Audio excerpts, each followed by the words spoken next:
Vamos a ir a la serie del Evangelio según Marcos, la cual hemos titulado Jesucristo es asombroso. Espero que la palabra de Dios nos haya asombrado y que en esta noche, una vez más, nos asombremos en Cristo, en su verdad. Vayamos al capítulo 9 de Marcos. Veamos hoy los versículos 38 al 41. Leamos y veamos lo que Dios nos quiere enseñar a través de su palabra. Dice la palabra de Dios escrita: Juan le dijo a Jesús: Maestro, vimos a alguien usar tu nombre para expulsar demonios, pero le dijimos que no lo hiciera, porque no pertenece a nuestro grupo. No lo detengan, dijo Jesús. Nadie que haga un milagro en mi nombre podrá luego hablar mal de mí. Todo el que no está en contra de nosotros está a nuestro favor. Si alguien les da a ustedes incluso un vaso de agua porque pertenecen al Mesías, les digo la verdad, esa persona ciertamente será recompensada. Esta es la palabra de Dios. Es el pasaje que vamos a estar estudiando. Y como lo decía hace 8 días, en la enseñanza de hace 8 días, esto está estrechamente conectado con lo que vimos.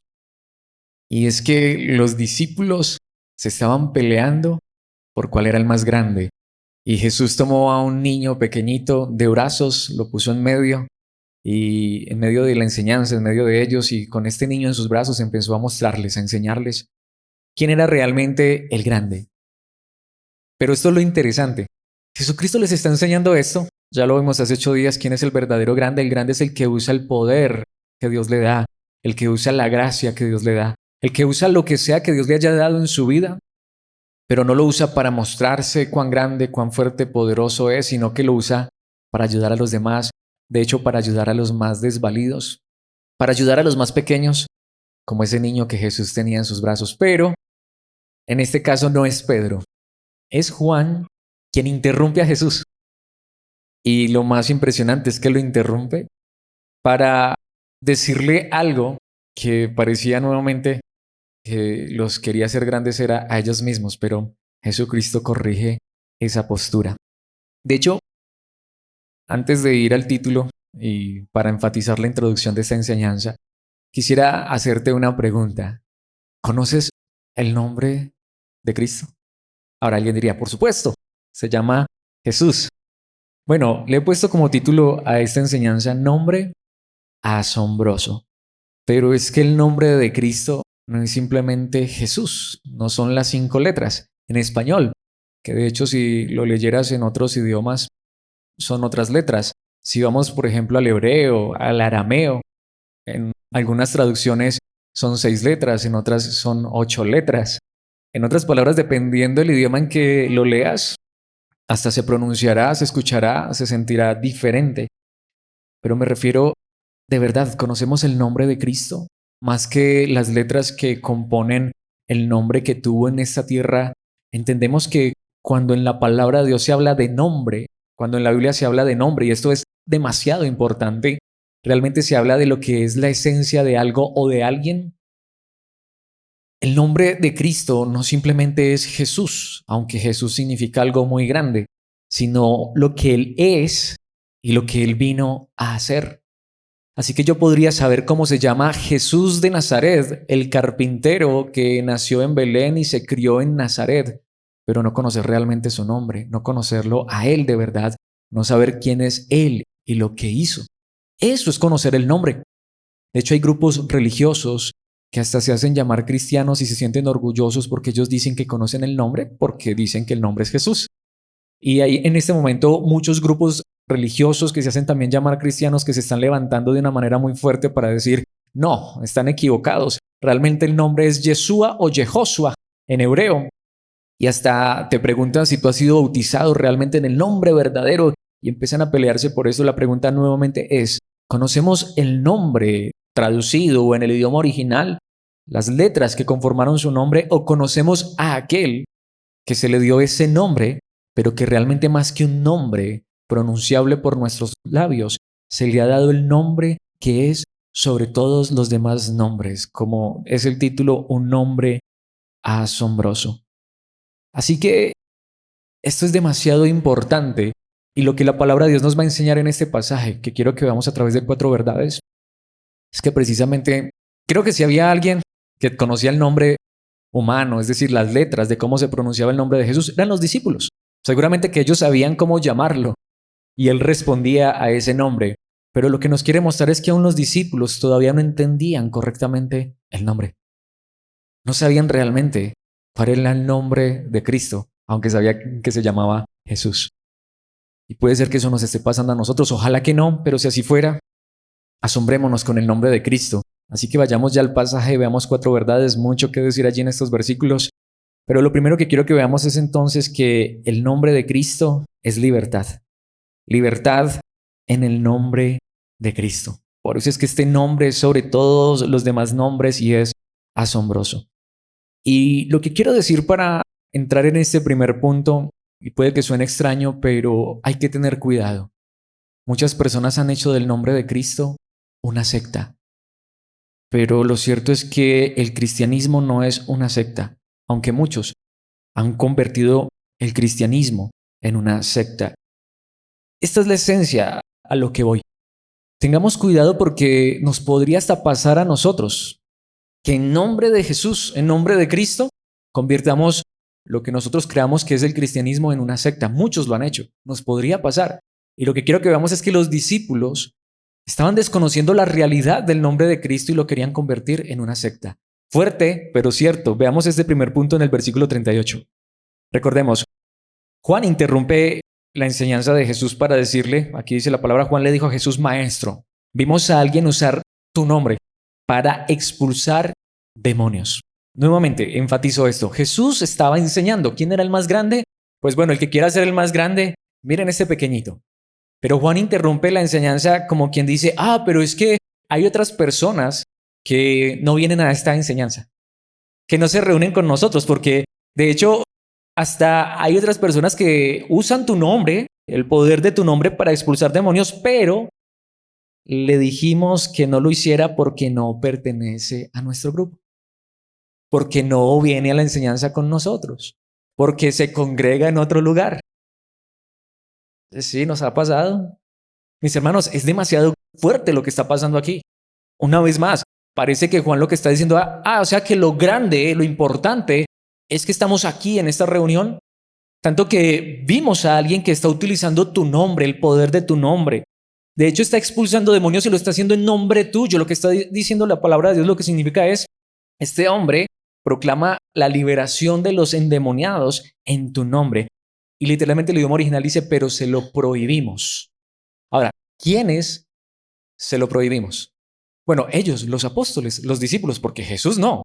Bueno, como ya leímos y me tengo que adelantar, pero antes Jesús los corrigió y les dijo, no le impidan a este hombre que haga tal cosa. Pero notamos aquí cómo los apóstoles estaban volviendo sectarios. Como ese hombre no asiste a esta congregación, no se reúne en este lugar, como no es de nuestro grupo, como no está en la rosca. Así que le dijimos, no puedes hacer esto. Mis hermanos, esto es demasiado fuerte. Esto es demasiado, diría yo, chocante. ¿Por qué? Porque nos podría pasar. Pensar que somos los únicos. De hecho, aquí quiero decir esto. Estas son algunas de las características de una secta. Tengamos cuidado. Algunos de nosotros muy seguramente hasta estuvimos en una secta en el pasado. Pero una de las características de una secta es eso. Es la jerarquización, la posición, el poder, el lugar de unos cuantos, no el poder de Cristo. Mi hermano, mi hermana, si alguien realmente hace algo en nombre de Cristo, pues tiene que ser no solamente una persona que pronuncia el nombre de Jesús, sino una persona que muestra a Cristo en su propia vida, que está reflejando a Cristo en lo que hace. Pero hay personas que creen que son los más poderosos, los más grandes, y hasta se colocan en un pedestal, y es lo que está haciendo Juan. Juan lo que está diciendo, nosotros somos los únicos, nosotros somos los particulares, pero ni siquiera porque tengamos a Cristo, sino porque tenemos un grupo especial. Mi hermano, pertenecer a un grupo, aunque sea un grupo donde hay cristianos, no nos hace especiales ni particulares, es pertenecer a Cristo.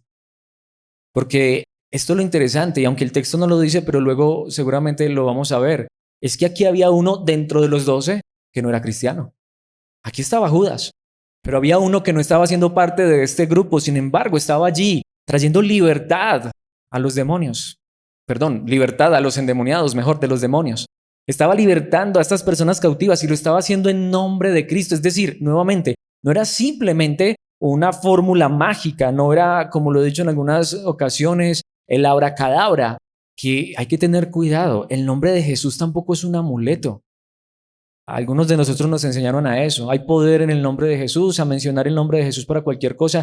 Mi hermano, mi hermana, no se trata de eso. Es saber quién es Jesús, entender lo que Él es, lo que Él hizo y en nombre, en representación de Él, actuar. Eso es lo que está diciendo. Había una persona que estaba actuando en representación de Cristo y estaba expulsando demonios, estaba libertando a otros y es obvio, Él mismo había sido libertado por Cristo Jesús. Y podemos notar, esto no lo estaba ni siquiera obligando a que hiciera parte de ese círculo particular e íntimo de los discípulos. Claro, lo quiero decir, seguramente se estaba perdiendo de mucho. Pero entendamos, todo el que reconozca a Cristo verdaderamente, lo conozca y esté viviendo en conformidad a la verdad de Cristo, eso es lo que es ser cristiano. No importa si no se congrega con nosotros. No importa si no asiste a este lugar. Entonces les decía, estas son las características de una secta o algunas de las características, jerarquización, donde parece ser que hay un grupo particular y aparte de eso en ese grupo están los más grandes, los más importantes. De hecho, una dictadura donde, claro, si no está con nosotros, si no hace lo que nosotros le decimos, si no nos obedece y normalmente una dictadura o una obediencia incuestionable y ciega, también precisamente esa absorción, es que solo es este grupito y no hay nadie más. Nadie más, solo nosotros y nadie más en el mundo. Precisamente tienen control sobre la vida de las personas. Notamos, Juan, que está diciendo, le prohibimos. Espera, ¿y quién te dio hasta la autoridad para prohibirle a él? Si Jesucristo no lo hace, ¿por qué tú lo haces? En esos lugares donde hasta uno le prohíben cosas que ni Cristo prohíbe. Eso es una secta. Y le estaba pasando a los discípulos, nos podría pasar a ti y a mí. Vemos lo importante y lo delicado de esto. Hay muchos lugares donde puede ser que prediquen a Cristo o al menos saquen la Biblia y tengan enseñanzas de Jesús, pero de pronto algunos de ustedes, como yo, podemos identificar lugares de pronto hasta donde estuvimos donde es así. Absorción. Nos quieren decir lo que tenemos que hacer, hasta las cosas que Cristo ni siquiera dice ni la palabra de Dios dice. Y obviamente no está allí, pero son personas que quieren controlar tu vida desde lo más pequeño hasta lo más grande, en lo económico, en lo social, en lo personal, en lo privado. Te dicen cómo te vistes, cómo no te vistes, a dónde vas, si no vas. Mis hermanos, le estaba pasando a los discípulos, querían ahora hacer eso. Y a los demás los condenan. Nosotros somos los únicos que tenemos la verdad. Mis hermanos, la verdad no está con nosotros. La verdad es Cristo. Y si hay otra persona ya que asiste a otro grupo, o a lo mejor, no lo sé, de pronto hasta ni siquiera tiene un grupo, pero tiene a Cristo en su corazón, conoce a Cristo, se refleja a Cristo en su vida. Mi hermano, tengamos cuidado. La iglesia es una sola y Cristo nos ha dado esta hermosa libertad. Hay lugares donde son comunidades cerradas que promueven o aparentan promover un carácter espiritual, pero finalmente lo que se pretende es ejercer control absoluto sobre las personas. Les acabo de decir lo que la Real Academia define sobre una secta, y más particularmente en lo religioso, aunque también pueden haber sectas en otras áreas. Pero a lo que me refiero, mis hermanos, es que necesitamos entender, no somos los únicos. El único es Cristo. Y todo el que está en Cristo pertenece a aquel que tiene el nombre sobre todos los demás nombres. Cristo nos ha dado su nombre, nosotros no somos los que le damos un nombre a Cristo. Y eso es lo que quieren hacer muchos. Quieren darle un nombre al cristianismo. Y entonces por eso es que se levantan grupos como los reformados, como los bautistas, los anabaptistas, los presbiterianos, los católicos, los pentecostales, los mormones, los testigos. ¿Y cuántas denominaciones hay? Como, no sé, creo que miles de denominaciones, como 33,000. ¿Y eso es correcto? ¿Por qué nombre, por qué grupo viene Cristo? Cristo viene por los que estamos aquí en estas cuatro paredes. Cristo viene por los que Él sabe que son suyos y le pertenecen a Él. Y quiera Dios que tú y yo le pertenezcamos. Pero no somos salvos por estar en este grupo reducido de personas. Mi hermano, la Biblia muestra mucho esto y aquí lo está mostrando, que a los discípulos a veces, como decimos nosotros, se les subía como que esto a la cabeza. Y esto me hace acordar de pasajes muy particulares. Hay algo muy hermoso. Voy a decirlo, pero es necesario. La Iglesia Católica Romana cree que es la única, dice que ellos fueron fundados por los apóstoles, pero quiero decirles que históricamente eso no es cierto, pero no solamente no es cierto, sino que ellos han menospreciado otras iglesias que sí podemos estar seguros que son iglesias verdaderas. A lo que me refiero es, ¿saben ustedes qué pasó, por ejemplo, con el eunuco etíope al que le predicó Felipe? ¿Saben ustedes que históricamente en Etiopía se ha reconocido que ha existido uno de los movimientos cristianos a través de la historia más grandes y no hace parte de la Iglesia Católica? Católica Apostólica Romana me refiero, porque si hablamos de católico en el sentido estricto de la palabra, la Iglesia Católica es la Iglesia universal. Pero lo que me refiero es que han menospreciado esa iglesia. ¿Por qué? Porque es que no se identifica con ellos. Pero ¿quién fundó esa iglesia? Bueno, por el relato de la Biblia entendemos, el eunuco etíope. A lo que me refiero es que entendamos que la Biblia es clara en que la iglesia no le pertenece a un título o a un grupo particular. La iglesia le pertenece a Cristo, aquel que la compró a precio de sangre. Ese hombre estaba haciendo una obra en nombre de Cristo. Sin embargo, Juan, uno de los apóstoles, dijo, no, Señor, no puede hacerla. Cristo dijo, ¿cómo que no? ¿Por qué no?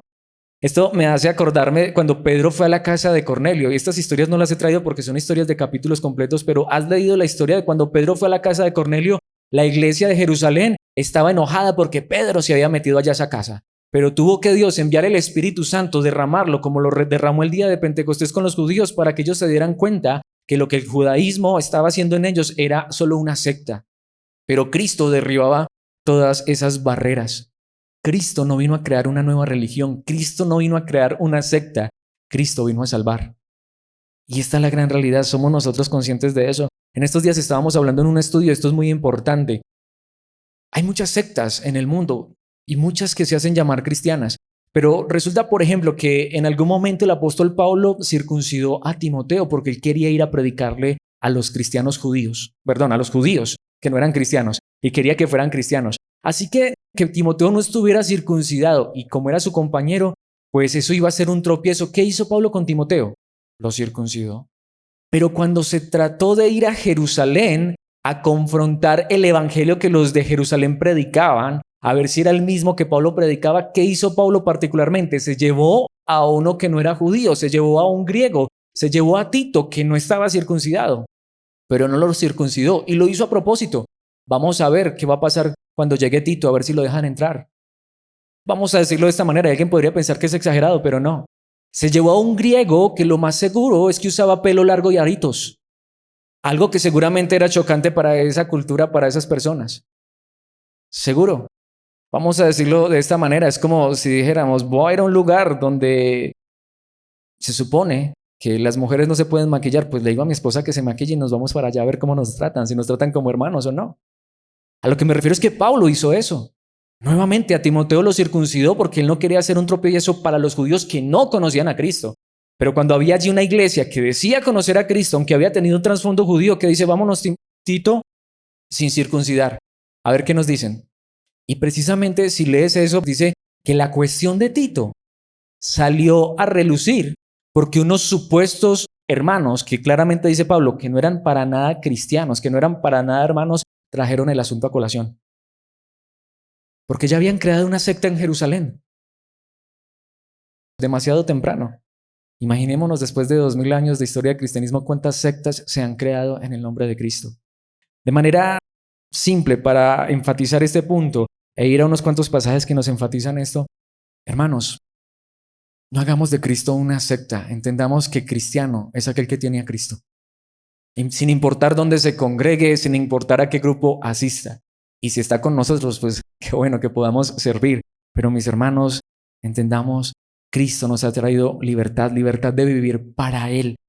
Precisamente quiero que vayamos a Mateo capítulo 11, versículos 28 al 30. Dice, luego dijo Jesús, vengan a mí todos los que están cansados y llevan cargas pesadas y yo les daré descanso. El que trae descanso es Cristo Jesús. De hecho dice, pónganse en mi yugo. Déjenme enseñarles porque yo soy humilde y tierno de corazón y encontrarán descanso para el alma. Y allí en este pasaje Cristo está contrarrestando la religiosidad de su época. La religión a veces trae cargas pesadas. Hay lugares donde te separan de tu familia, donde ya no te puedes juntar con tu familia, donde no puedes asistir con tu familia a una reunión familiar, porque es que, ay, no, de pronto allá se van a tomar unos cuantos traguitos. Pues no participes de las cosas malas que ellos hagan, pero lo separan a uno de todo el mundo, porque solo somos aquí de un grupo cerrado. No, Cristo vino fue a traer libertad. De hecho, mi yugo es fácil, pues mi yugo es fácil de llevar y la carga que les doy es liviana. Esto no es para irnos a pecar, pero a veces en las sectas que hasta usan el nombre de Cristo, y es que tenemos el nombre verdadero, el nombre de Jesús, pero a veces mis hermanos ponen yugos y cargas sobre nuestros hombros, nos quitan, nos impiden cosas que ni siquiera Dios nos las ha quitado. En Juan capítulo 8, versículo 36, Jesucristo lo dijo demasiado clarito. En estos días vimos este pasaje, pero simplemente lo traigo aquí para enfatizar este punto. Se lo dijo a líderes religiosos, así que si el Hijo los hace libres, ustedes son verdaderamente libres. ¿Quién es el que me liberta? No es un grupo religioso, no es un pastor, no es una fórmula bautismal, no es el nombre que se puedan inventar algunos. ¿Quién te ha traído libertad? ¿La religión, la denominación, la organización o Cristo? Solo Cristo trae libertad.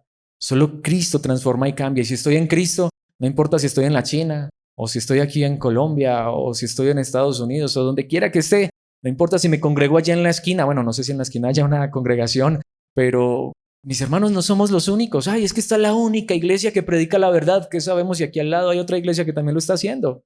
No somos los únicos. El que es único es Cristo, y Él nos ha hecho parte de su pueblo.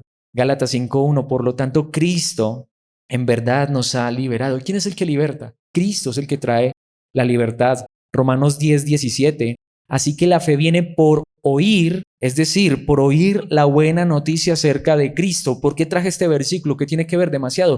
A lo mejor te lo sepas en Reina Valera 1960, que aquí es donde, no es que a mí me guste criticar Reina Valera, es una traducción, es buena para ciertas cosas, pero Reina Valera aquí comete un error terrible. Nos lo sabemos en Reina Valera muy seguramente hasta de memoria. Así que la fe es por el oír y el oír por la palabra de Dios. ¿Pero qué dice esa traducción? Por oír la buena noticia acerca de Cristo. Eso es lo que dice el idioma original. No es solamente la palabra, no es solamente que me abran la Biblia, es por oír acerca de Cristo, porque la verdadera fe viene por el mensaje de Cristo. ¿Qué es lo que nos está enseñando la palabra? Que ese hombre que estaba usando correctamente el nombre de Cristo tenía a Cristo. Pero como no pertenecía al grupo, como no es de los nuestros, bueno, claro que eso lo vamos a ver en un punto siguiente, pero me voy a adelantar un poquitico. ¿Y cómo sabemos que no es de los nuestros? Si tiene a Cristo, es de los nuestros. Aunque no se congregue con nosotros, aunque ni siquiera sepamos el nombre. Hechos capítulo 4, versículo 12. En ningún otro hay salvación.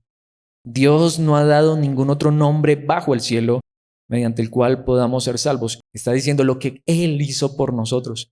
Por eso Cristo no va a venir, vuelvo y lo repito, y no es que esté criticando a estas organizaciones. De hecho, lo que yo pienso es que Cristo va a venir y de todos los lugares, de todo pueblo, lengua, tribu y nación, va a llamar a sus escogidos. Y seguramente va a llamar a algunos de allá de los presbiterianos, seguramente va a llamar a allá de algunos de los reformados, seguramente va a llamar de allá de algunos de los pentecostales, seguramente va a llamar a algunos de los católicos, mis hermanos, porque Él conoce a los suyos y los suyos son aquellos que lo conocen a Él, que escuchan su voz, que lo siguen, que lo reconocen como su Señor, como su Salvador, porque no hay otro nombre. Dios no me va a salvar por ser católico o por ser protestante. Dios no me va a salvar por ser calvinista o arminiano. Todas esas son etiquetas, nombres que los hombres han querido ponerle a Cristo, pero el nombre que es por sobre todo nombre es Jesucristo, lo que Él ha hecho por nosotros, su obra en la cruz. Muy fuerte, ¿no? Y he enfatizado mucho este punto porque creo que es el más fuerte y el más importante, porque podríamos hacer de Cristo una secta. Algunos hemos salido de lugares donde Cristo ha sido una secta, pero esto nos lleva al segundo punto hermoso, poder en el nombre de Cristo. El que tiene el poder no es un nombre, el que tiene el poder es Cristo. Veamos esto en el versículo 39. No lo detengan, dijo Jesús. El que conoce a los suyos, lo que les está diciendo es, ¿por qué se están interponiendo en mi obra? Es que es muy fuerte. Es que está Jesús en la tierra y ya está pasando esto. Los discípulos están dividiendo la iglesia. Pero Jesús dice, no lo detengan. Nadie que haga un milagro, aunque el idioma original dice, nadie que tenga dunamis, esa palabra que es la que se utiliza para hablar del poder de Dios para salvar. Nadie que utilice mi nombre correctamente para, y aquí viene algo muy importante, para servir, para ayudar a otros, porque eso era lo que estaba haciendo este hombre. Se los puedo asegurar, este hombre no se estaba llenando los bolsillos de dinero con esto, estaba ayudando a otras personas. De hecho, aquí quiero decir algo que es muy fuerte. No sabemos, no podemos decirlo porque el texto no lo dice, pero recordemos que todo esto tiene un contexto. Y ya lo vimos anteriormente, de hecho, muy cerquitica. Hace muy poquitico vimos la enseñanza donde los discípulos no pudieron expulsar un demonio. A lo mejor lo que están teniendo es celos. Nosotros no pudimos y que quién se cree sí, pues no, usted no lo puede hacer. ¿Sí o no? Puede ser. A lo mejor lo que tienen es celos. Este que ni sabemos cómo se llama, este que ni siquiera viene a las reuniones, este que nunca lo vemos en la congregación, y ese sí es capaz de echar demonios en el nombre de Jesús. Claro, no fue Juan, recordemos que Juan estaba entre los tres, fue en el capítulo, en el momento de la transfiguración, pero recordemos que no solo fue Juan, es que le dijimos nosotros, los apóstoles, que no, se lo prohibimos. Lo que digo, mi hermano, mi hermana, a lo mejor se sintieron, no sé, decepcionados. ¿Por qué nosotros y este sí, pues este tampoco? Nadie que haga un milagro, que utilice este poder en mi nombre, podrá luego hablar mal de mí, podrá luego ir en contra mía. Claro, aquí también quiero aclarar algo muy importante. Cristo aquí no está diciendo que cualquier persona que utilice su nombre para hacer un milagro, no es lo que está diciendo. Porque una vez más, según el contexto y las palabras, lo que está diciendo es, ese hombre está usando correctamente el nombre de Cristo. ¿Por qué es importante esto? Está usando correctamente el poder de Cristo, porque hay otros que van a usar el poder de Cristo, pero no para exaltar el nombre de Cristo, para exaltarse a ellos mismos. Y de ellos Jesucristo habló en Mateo capítulo 7, versículos 22 y 23. No me voy a detener porque lo conocemos, es muy famoso. El día del juicio muchos me dirán, Señor, Señor, profetizamos en tu nombre, expulsamos demonios en tu nombre e hicimos muchos milagros en tu nombre. Pero yo les responderé, nunca los conocí, aléjense de mí ustedes que violan las leyes de Dios, aléjense de mí ustedes hacedores de maldad. Y esa también es la diferencia. Es evidente que este hombre no estaba haciendo nada malo, al contrario, estaba haciendo bien y estaba ayudando a otros con lo que Dios le había dado. Estaba ayudando a otros en nombre de Cristo, mientras los discípulos verdaderos se estaban peleando por cuál era el más grande. Pero claro, ahí es donde vamos, cuando ya hay otros que usan el nombre de Cristo para provecho personal, cuando hay otros que usan el nombre de Cristo para profetizar, echar fuera demonios y hasta hacer milagros, pero en sus propias vidas no se refleja Cristo, ahí no hay nada. Porque eso es lo que Cristo dice. ¿Para qué van a echar demonios en mi nombre? ¿Para qué van a usar mi nombre y mi poder si al final sus propias vidas son una contradicción? Lo más importante no es echar demonios en el nombre de Cristo, no es hacer milagros en el nombre de Cristo, no es usar el poder de Cristo para mostrar, mira qué poderoso y mira qué bueno soy, mira qué espiritual, mira cuánta conexión tengo con Dios, que pongo las manos sobre los enfermos y se sanan. No, no, no. El poder más grande que Dios quiere que experimentemos en nuestras vidas en nombre de Cristo es que nuestra vida refleje a Cristo. Ahora, este hombre que estaba por allí echando fuera demonios, es evidente que no estaba haciendo mal o usando mal el nombre de Cristo, pero los discípulos como celosos quisieron impedirlo. Pero recordemos lo que Jesucristo le dijo a los discípulos en Mateo 10, versículos 7 y 8. Vayan y anúncienles que el reino del cielo está cerca. Es que estos hombres ya habían anunciado esto. Sanen a los enfermos, resuciten a los muertos, curen a los que tienen lepra y expulsen a los demonios, pero aquí está, den tan gratuitamente como han recibido. ¿Qué es lo que significa? El poder de Cristo, el nombre poderoso de Cristo, bien usado, correctamente usado, es cuando lo usamos para beneficio de otros, no para beneficio propio. No para obtener un beneficio personal. Den tan gratuitamente como han recibido. Y ese es el problema en muchos lugares, que han hecho del nombre de Cristo una secta. Creen que son los únicos que tienen poder y hasta hacen milagros y echan fuera demonios en el nombre de Cristo. Pero la pregunta es, ¿pero lo hacen tan gratuitamente como lo recibieron? ¿Puedes tú ver en las personas que realmente conocen el nombre de Cristo, que utilizan el nombre de Cristo y el poder que sea que Cristo les haya dado, pero en servicio de los demás, no en un bien personal? Cuando el nombre de Cristo y su poder se utiliza para algo personal, allí estamos ante una secta. Allí estamos ante algo contrario al Evangelio. Pero lo que la palabra de Dios enseña es que el poder de Dios, la gracia que Él nos haya dado, totalmente conectado con la enseñanza de hace 8 días. Usen lo que sea que Dios les haya dado. ¿Quieren ser importantes? ¿Quieren ser los primeros? ¿Quieren ser grandes? Pues utilicen lo que Dios les dio para ayudar a otros, para servir a los pequeños. Eso estaba haciendo este hombre, ¿o no? Estaba expulsando demonios en nombre de Cristo Jesús, pero los discípulos quisieron impedírselo. Pero claro, tener cuidado. Hay otros que pueden estar haciendo esto desde un beneficio personal. Les quiero mostrar una historia, no me puedo detener en los detalles. De hecho, si eres lector de la Biblia, habrás leído que en Éfeso ocurrió algo muy interesante. Leamos un poco de la historia y luego les resumo. Hechos capítulo 19, versículos 13 al 17, esto sucedió en la ciudad de Éfeso. Un grupo de judíos viajaba de ciudad en ciudad expulsando espíritus malignos. No eran cristianos, eran judíos. Y habían hecho de esto un negocio. Trataban de usar el nombre del Señor Jesús, y me encanta como lo dice esta traducción, en sus conjuros. Pensaron que el nombre de Cristo era un abracadabra. Podemos ver, y decían, te ordeno en el nombre de Jesús, le decían al demonio, de quien Pablo predica, que salgas. Es que ni conocían a Jesús. Pero es que eso funciona. Y entendemos, viajaban de ciudad en ciudad. Estos eran itinerantes, hacían del evangelio o de lo que les resultaba atractivo un negocio. ¿Saben qué sucedió? Bueno, antes de decirnos qué sucedió, nos dice quiénes eran. 7 de los hijos de Esceva, un sacerdote principal, hacían esto. Tenían experiencia como sacerdotes, pero ¿qué dicen? En una ocasión que lo intentaron, el espíritu maligno respondió. Yo me alcanzo a imaginar esa escena y de verdad me parece hasta cómica, ¿no? Conozco a Jesús y conozco a Pablo, pero ¿quiénes son ustedes? Venga, ¿y ustedes por qué es que son famosos? Yo a Jesús, por supuesto que lo conozco. Claro que sé quién es. Pablo, también. Pero ustedes no son nadie. Entonces, el hombre con el espíritu maligno se lanzó sobre ellos, logró dominarlos y los atacó con tal violencia que ellos huyeron de la casa desnudos y golpeados. ¿Van a usar el nombre de Jesús para beneficio personal? ¿Quieren convertir esto en un negocio? Los demonios, que hasta saben más que cualquiera de nosotros de la verdad de Dios, solo que no la creen, pues los demonios creen que Dios es uno, dice Santiago. ¿Crees que Dios es uno? Bien haces. Los demonios creen y tiemblan, tienen más respeto hasta a veces que nosotros, pero eso no los hace salvos. Usar el nombre de Jesús no salva a nadie, pero cuando Cristo nos salva y conocemos su nombre, si algo nos da o nos regala, es para usarlo en beneficio y gloria de su nombre y en bien de los demás. Versículo 17.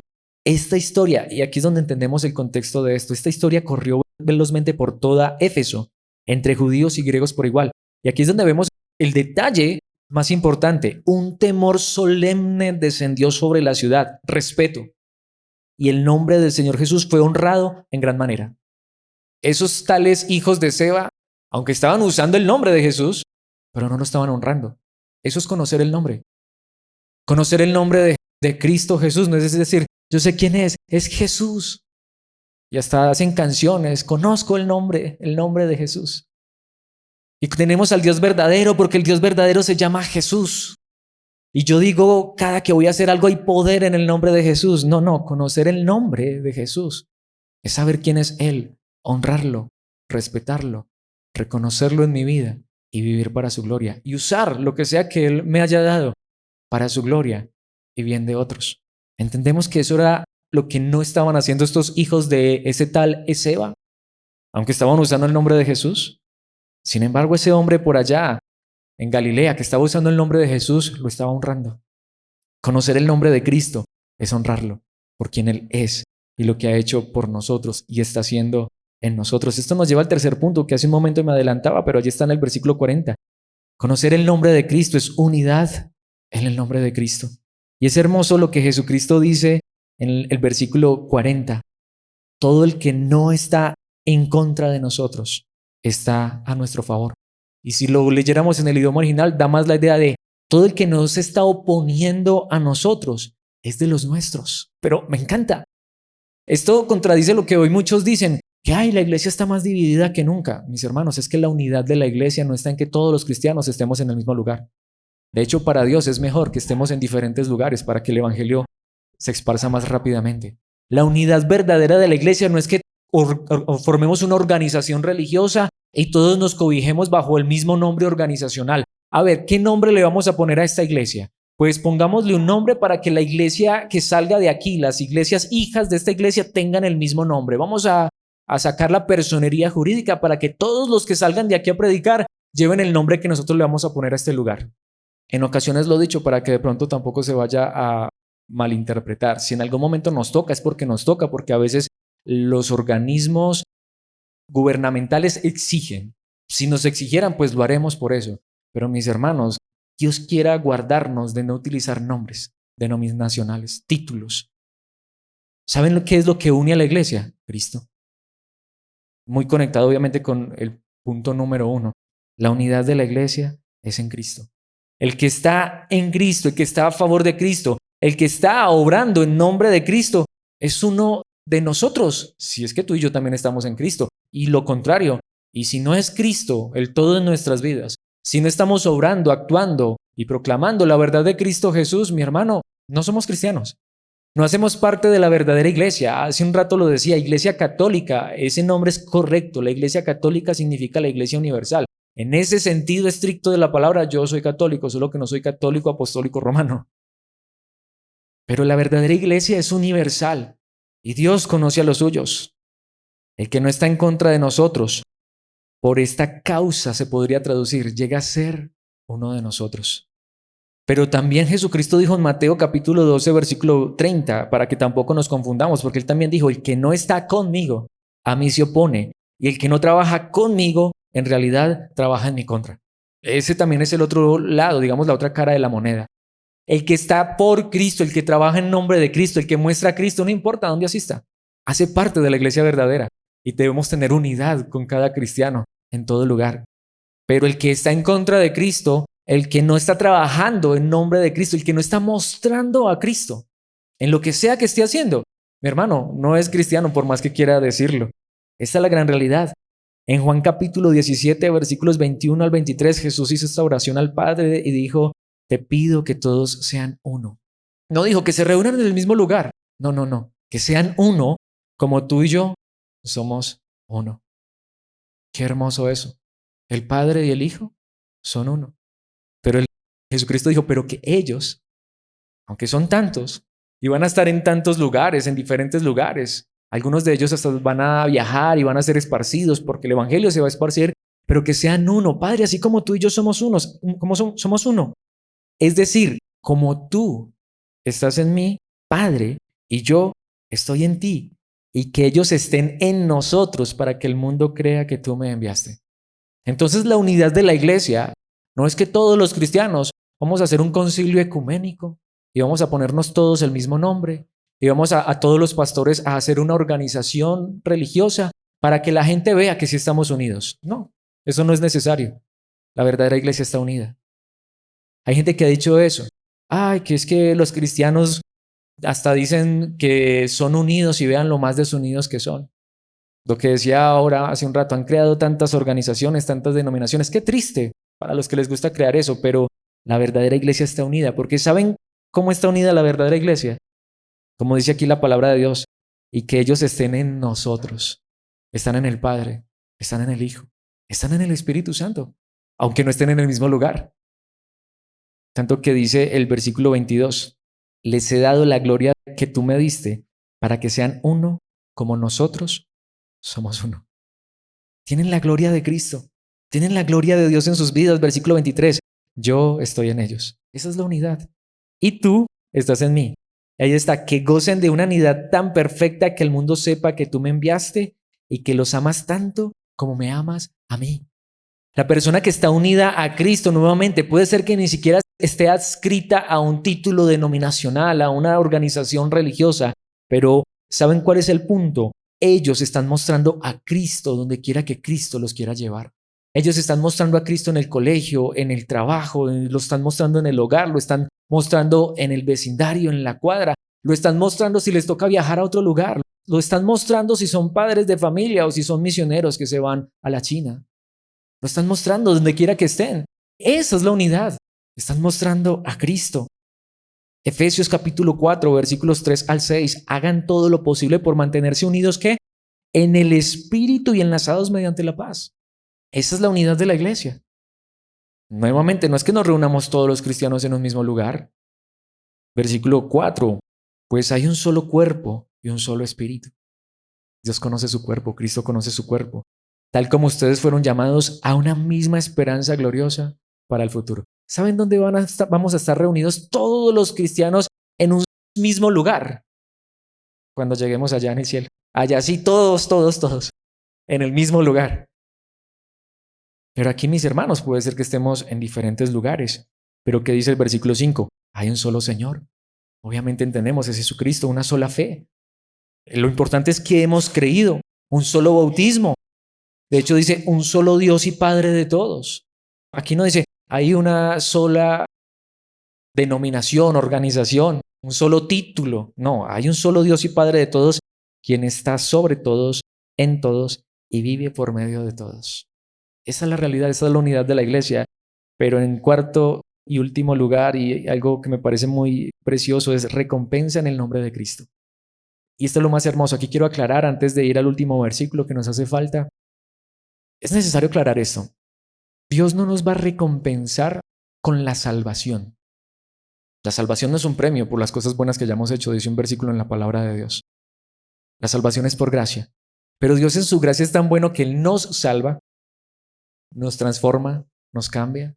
No somos perfectos, pero empieza a obrar a través de su poder en nuestras vidas. Nos regala dones, nos llena de su espíritu, nos permite que podamos servir a otros, hacer cosas buenas, hacer buenas acciones, buenas obras, las cuales Él preparó de antemano para que anduviésemos en ellas al habernos creado de nuevo en Cristo Jesús. Pero Dios es tan bueno y tan generoso que hasta eso bueno que Él nos permite ser y hacer por otros en nombre de Cristo, aunque no mereceríamos que nos recompensara, como dice en algún lugar en la palabra. Si algo hacemos, somos siervos inútiles. Solo hicimos lo que Él nos dijo que hiciéramos. Cuando tú y yo hacemos el bien, lo correcto en nombre de Cristo, pues, mis hermanos, eso es gracia también. Sin embargo, Dios es tan bueno que todo lo que tú y yo hagamos en nombre de Cristo, Él también ha prometido recompensarlo. No con la salvación, claro está. Pero Dios nos quiere hasta recompensar por lo que Él nos regala, con lo cual ayudamos y servimos a los demás. Versículo 41. Y notemos esto tan impresionante. Si alguien les da a ustedes incluso un vaso de agua porque pertenecen al Mesías, porque pertenecen a Cristo, porque pertenecen a Jesús, les digo la verdad, esa persona ciertamente será recompensada. El idioma original dice, el pago de esa persona no se perderá. Ahora, ¿cuánto más ese hombre que estaba ayudando a los endemoniados, libertándolos en nombre de Cristo? Estaba haciendo un bien a los demás en nombre de Cristo. Y Jesucristo dijo, y es tan hermoso esto, tan maravilloso, que cuando tú haces algo, cuando tú así sea un vaso de agua, algo muy pequeño. Bueno, ahora no tanto porque ahora el agua nos la cobran, ¿no? Pero en esa época, bueno, ahora no me siento tan viejo, pero a mí me tocó cuando el agua no era embotellada, cuando literalmente uno podía arrimar a cualquier casa, cualquier tienda, cualquier establecimiento donde se vendieran cosas, mercado o así, tú pedías un vasito con agua, porque el agua no se vendía, ¿o sí? La mayoría de ustedes, ¿cierto? Hay unos cuantos jovencitos, pero a mí me tocó esa época. Después fue donde empezaron a comercializar el agua y ahorita ya el agua es bien costosa, ¿no? Pero mi hermano, ¿qué está diciendo aquí la palabra de Dios? Brindarle si fuera un vaso de agua a alguien porque pertenece a Cristo, porque tiene a Cristo en su corazón, porque está mostrando a Cristo. ¿Saben qué dice el mismo Señor Jesucristo? Tendrá su recompensa. Y esto lo enseña en muchos lugares la palabra. Mateo capítulo 25 versículos 34 al 40. Me encantaría detenerme en los detalles, pero es para enfatizar esta verdad. Jesucristo está hablando de cuando Él llegue, cuando Él regrese en gloria. Entonces el Rey, hablando de Él mismo, dirá a los que están a su derecha. Está hablando de sus verdaderos discípulos, de sus verdaderas ovejas. Vengan ustedes que son benditos de mi Padre. Hereden el reino preparado para ustedes desde la creación del mundo. Pues tuve hambre y me alimentaron. Tuve sed y me dieron de beber. Fui extranjero y me invitaron a su hogar. Estuve desnudo y me dieron ropa. Estuve enfermo y me cuidaron. Estuve en prisión y me visitaron. Ahora, ¿saben qué es lo interesante? Todo eso lo hicieron estas personas sin esperar nada a cambio. ¿Por qué lo podemos saber? Porque el versículo 37 nos da la clave. Entonces esas personas justas responderán, Señor, ¿en qué momento? Señor, ¿cómo así? No sabemos de qué nos estás hablando. ¿En qué momento te vimos con hambre y te alimentamos, o con sed y te dimos algo de beber? ¿O te vimos como extranjero y te brindamos hospitalidad? ¿O te vimos desnudo y te dimos ropa? O te vimos enfermo o en prisión y te visitamos. Señor, nosotros no nos acordamos de haber hecho eso. Ellos no estaban haciendo esto esperando recibir algo a cambio. ¿Saben por qué? Porque como va a decir el rey, Cristo, y el rey dirá, les digo la verdad, cuando hicieron alguna de estas cosas, al más insignificante de estos mis hermanos, me la hicieron a mí.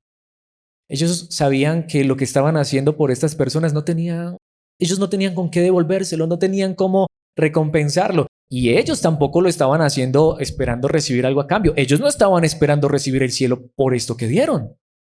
Lo estaban haciendo de la manera más honesta, sincera y genuina.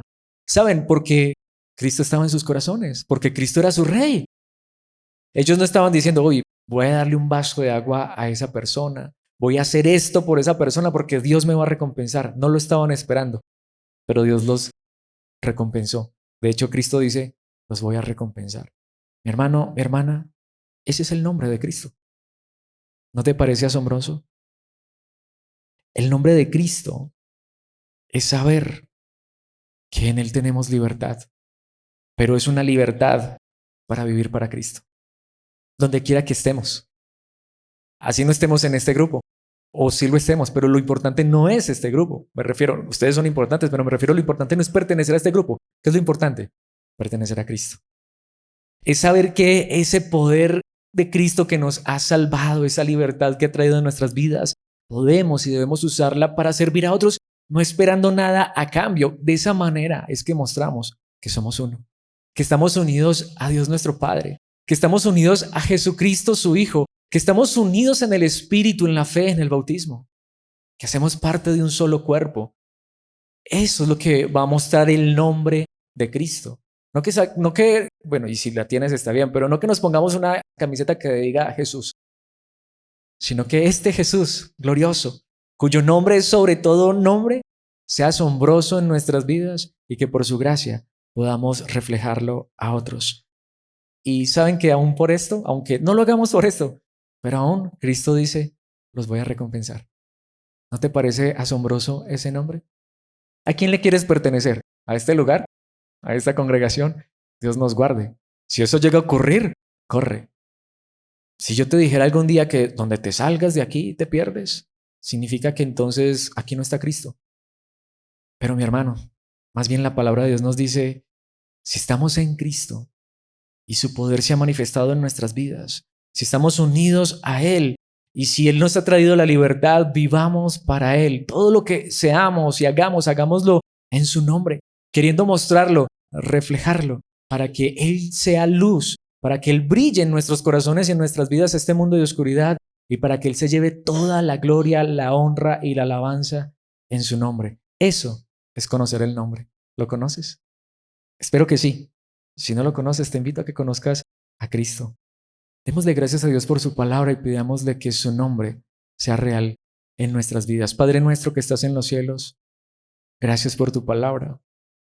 Gracias por enseñarnos una vez más que la verdadera grandeza está en ti y en lo que tú has hecho a través de tu amado Hijo Jesucristo, a quien le has dado el nombre que es por sobre todos los demás nombres, nombre en el cual hay salvación, único nombre.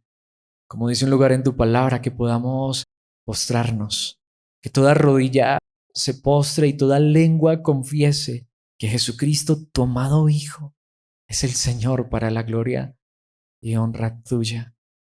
Gracias por enseñarnos a Cristo, por mostrarnos a Cristo.